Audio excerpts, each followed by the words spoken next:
Hello, people. Today I wanted to share with you a recipe for the most delicious treat that I've been shoveling in my face these past few days.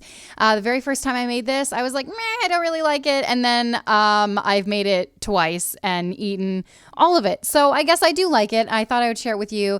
Easter is coming as well, and I think this would be a great little treat to bring with you to Easter dinner, whatever, share with your family. Not to mention, it kind of represents the best thing about Easter. No, it's not the Easter Bunny, nor is it the resurrection of Jesus. Just kidding. It is Reese's Pieces Easter eggs. Are they pieces? Just Reese's eggs? Whatever. They are so delicious. Kind of like that, but even better because it's in no bake. It's in a bar form, which means you can eat more, and there's no wrappers, and it's only 5 ingredients. So here we go. Let me show you what you're going to need. Firstly, you're going to need some Rice Krispie cereal. I made this with pretzels before, didn't love it, but you can also make it with like graham cracker crumbs or Nilla wafers or I don't know, the salsa that I get from Costco. Just a few ideas. And then you're going to need some chocolate chips, some powdered sugar, and of course, Jif. Choosy moms choose Jif. Not sure if that's true, but that's what I have. And then some butter. A food processor is optional. I'm going to use mine because I'm trying to use it as much as I can, but you can also just crunch up the things in like a Ziploc bag or something, you know? And then you also need a tray. I use that one. I don't even know the size.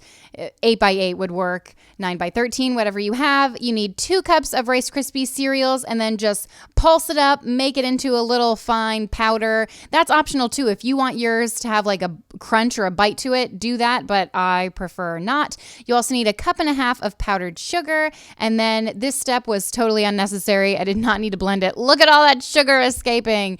And then what else do you need? Some peanut butter. You need 1 heaping cup of peanut butter. I choose smooth because that's what we do in our house, but you can do crunchy. Again, it's your preference. Do you like a little bite, a little crunch in your treats or not? That's up to you. Comment down below. Let me know if you prefer creamy or crunchy peanut butter. I'm a fan of the cream. And then you're going to need 1.5 sticks of butter. And whenever I make this recipe, I always think, would I be okay getting away with just using 1 stick? And then I figure, just dump it in. It's not healthy anyway. I'm not making anything healthy here. And then just not puree, but blend that all together, get it all mixed and mushed up in there.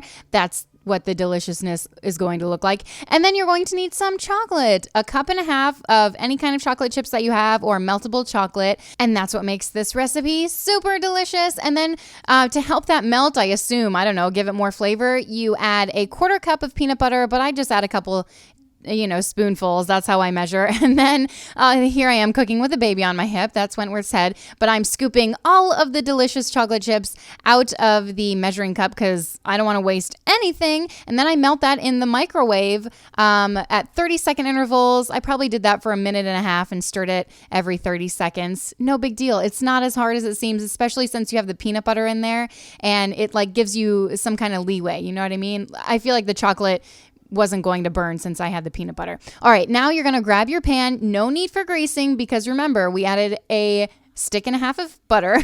So that crap is not going to stick to the pan. And then just throw the that blended mixture into the pan and smear it all around. Make it one even layer. Ooh, man, doesn't that just look good? Don't you just want to eat that with a spoon right there?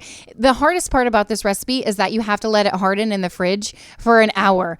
And really it takes longer than that. I don't know. I've read a few recipes online saying, it just takes an hour. Just leave it. No, I'm sorry. It doesn't harden until it's in the fridge for 5 hours. I mean, that doesn't stop me from eating it beforehand. Anyway. And now here you see me dumping in the chocolate. Doesn't that just look satisfying to you? I just want to eat that whole bowl with a spoon.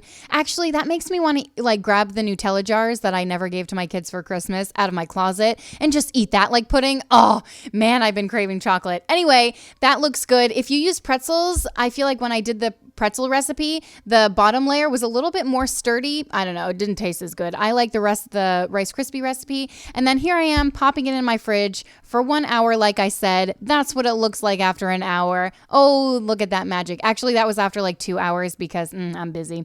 And here I am cutting it and it's a little soft in the middle. So I did put it back in the fridge for a few more hours before I cut it and show you what it looks like on the cutting board. which is right here. Don't you just feel your thighs getting bigger just looking at this? But I guarantee you it's worth the added weight that you're going to put on. This stuff is I seriously have no self-control when it comes to treats. These things are so good. My husband came home one day and was like, where did they all go? And I was like, I don't, what? Where did what go? Not in my belly. What? Who ate all the cookies from the cookie jar? Anyway, it was totally me. Hands up. Whatever. No regrets, right? You can also sprinkle the top with some chopped up peanuts or, I don't know, really anything that you want or don't want. These things are so good. I hope you guys make them and enjoy them as much as I have been enjoying them, or maybe not as much. But thank you guys so much for watching, and I'll see you next time. Bye.